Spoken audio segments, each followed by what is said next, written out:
If you're in the market for a used Model Y, there are a lot of little quirks about this car that you need to look out for. Like this, or even this. We've had ours for a little over 30,000 miles, have taken on some big road trips, and have some decent wear and tear on it. So this is your ultimate checklist for a used Model Y. What to look for, what's normal, and what could potentially save you some money. So first of all, there are more spots that are prone to damage, like this part of the car by the rear door here. Luckily we have mud flaps, so it's not too bad for us back here, but with Model Ys, just with driving over time, you'll get some rocks and debris that can kick up and leave some rock chips and scratches in this area right here. Now when it comes to the wheels, just like all Teslas, they're more prone to curb rash because the rims on the Model Y stick out just a little bit more than the tires. So if you do hit a curb, it's the rims getting damaged first before the tires. So you're gonna wanna check the rims, or you can do what we did and get some aftermarket third-party wheel covers that actually cover the rims. So if you do get curb rash on these are easily replaceable and much cheaper to replace than actual rims, and you can swap these on and off pretty easily. Now the front bumper of the Model Y is like a massive bug collector. I know the shape makes it more aerodynamic, but it's like a graveyard for bugs on road trips. Seriously, it can be insane sometimes. Actually, kind of impressive how many bugs you can collect on your front bumper. And of course, you'll get some rock chips over time. That's with any used car. You can't be too picky about that. But I will say with these, if you do have dead bugs that are just sitting there for months baking in the summer heat, sometimes that dead bug juice can leave a stain on the front bumper of the Model Y. And that sounds gross, I know. Luckily, we have a wrap, so our bug stains are easy to clean. We do have some rock chips that show up, especially on ours because it leaves a little dent in the wrap. But again, that's just something that's gonna happen over time because we take road trips, it's our daily driver, so you just can't be too picky about rock chips.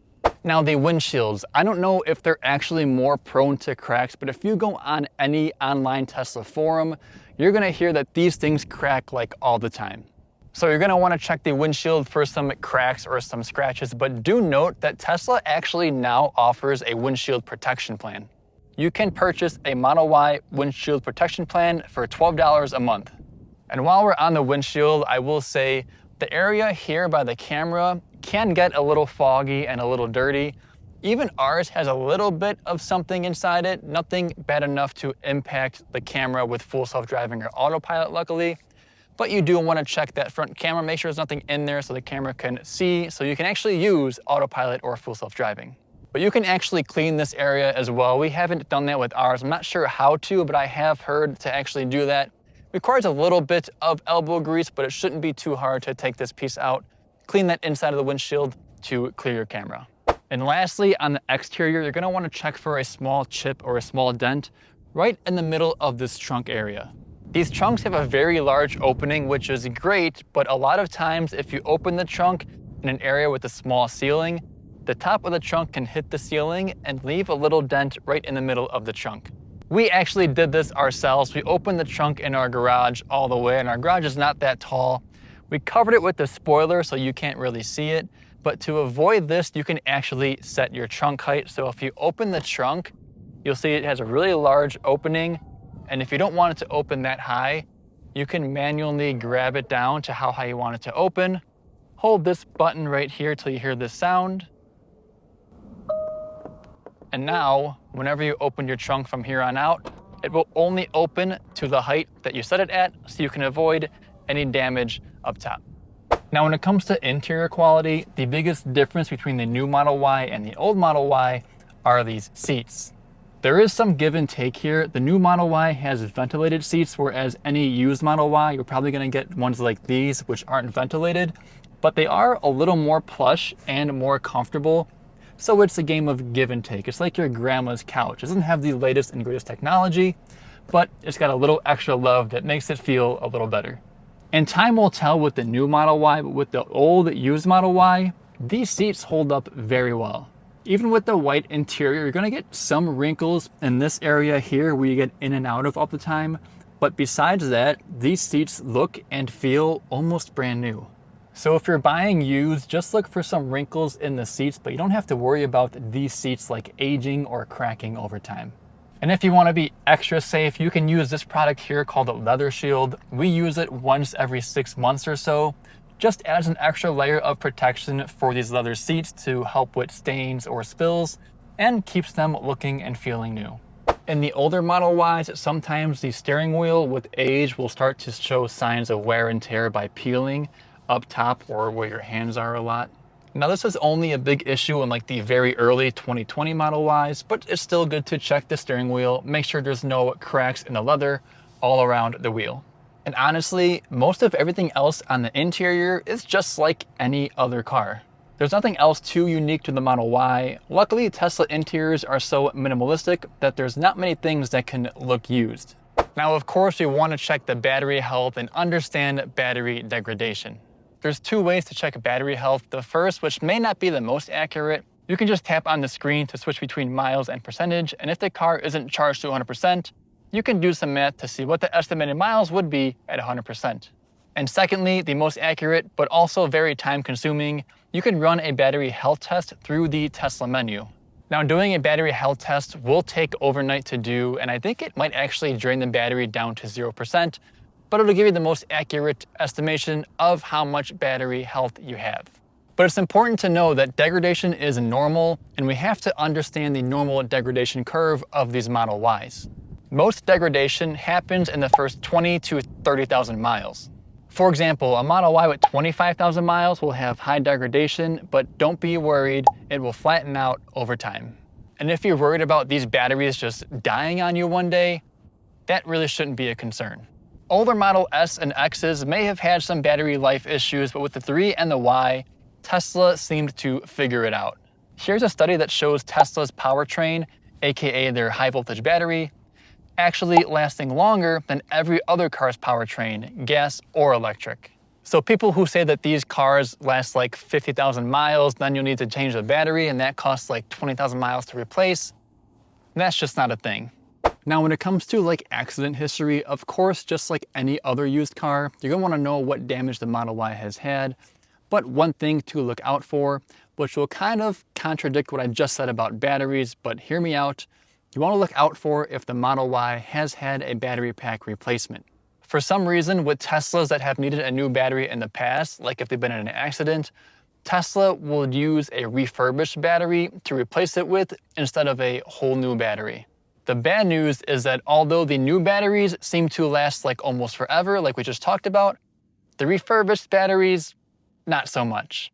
The good news is that even on a Tesla that has had its battery replaced, it still comes with a warranty. Now, if you're someone who likes to buy salvage vehicles or a Model Y that has had significant accident history, you're gonna wanna know this. If it's a heavily damaged Tesla, it may not be eligible for supercharging. Like for example, if it's a rebuilt title, sometimes the Tesla owner will have to take it to Tesla to go through some tests to make sure that the car is safe to be eligible for supercharging again. So if you're looking at a Model Y with significant accident history, just make sure it's able to supercharge, and if it's not, you may have to take it to Tesla to go through some tests to make it eligible for supercharging, which may come at a cost. Now, when it comes to Model Ys, we also have to talk about hardware because Tesla is coming closer and closer to becoming fully autonomous. If you care about full self-driving and the ability for your Model Y to one day be 100% autonomous, you're gonna wanna make sure you have the hardware for it. Tesla said in their last earnings call, straight up, they're gonna want to make sure hardware 4 is capable of unsupervised full self-driving before they figure out what to do with hardware 3 vehicles. So if you want unsupervised full self-driving as soon as possible, you're gonna wanna make sure you have a hardware 4 Model Y. All Model Ys made after May of 2023 are hardware 4, and if you're unsure, you can actually check in the Tesla menu and it'll tell you right there. And do note, Tesla did mention they would retrofit all hardware 3 cars to hardware 4 if they had to, but there's no timeline on that. There's no guarantees. There's no specifics. They just kind of mentioned it in an earnings call one time and it hasn't been talked about since. So if you want full self-driving guaranteed eventually, you're gonna want hardware 4. But speaking of full self-driving, there are other subscriptions that you have to be aware about with the Model Y. You can buy full self-driving with a monthly subscription or a one-time outright purchase. And if the Model Y you're looking at has full self-driving, if it's a monthly subscription, the owner can just cancel it and it won't be transferred to you. But if the owner bought the Model Y with full self-driving outright, it will be transferred to you if you buy it used. And that is a heated debate in the Tesla community, but that's a different topic for a different time. So if the Model Y does have full self-driving, you want to clarify if it's a monthly subscription or if it's purchased outright to see if it'll transfer to you or not. And the other software upgrade the Model Y might have is the acceleration boost. That is a one-time purchase. It's about $2,000. It takes the long-range Model Ys from 4.8 to 4.2 seconds in a 0 to 60, which is super fun. And if the Model Y has that, in all cases, it will be transferred to you as the new owner if you buy it used with the acceleration boost already on it. And lastly, charging equipment. Does the Model Y come with a charger? And if so, what kind of charger? And if it does, do you have an outlet that charger can plug into? If this is your first Tesla, you may not know this, but all Teslas, including the Model Y, can charge on any regular standard outlet. And if you have a charger that goes into that, unless you drive like way more than the average person, charging overnight on a regular outlet will give you enough range for your daily driving. But if you do need a faster charge, you can upgrade your outlet to a NEMA 1450 outlet.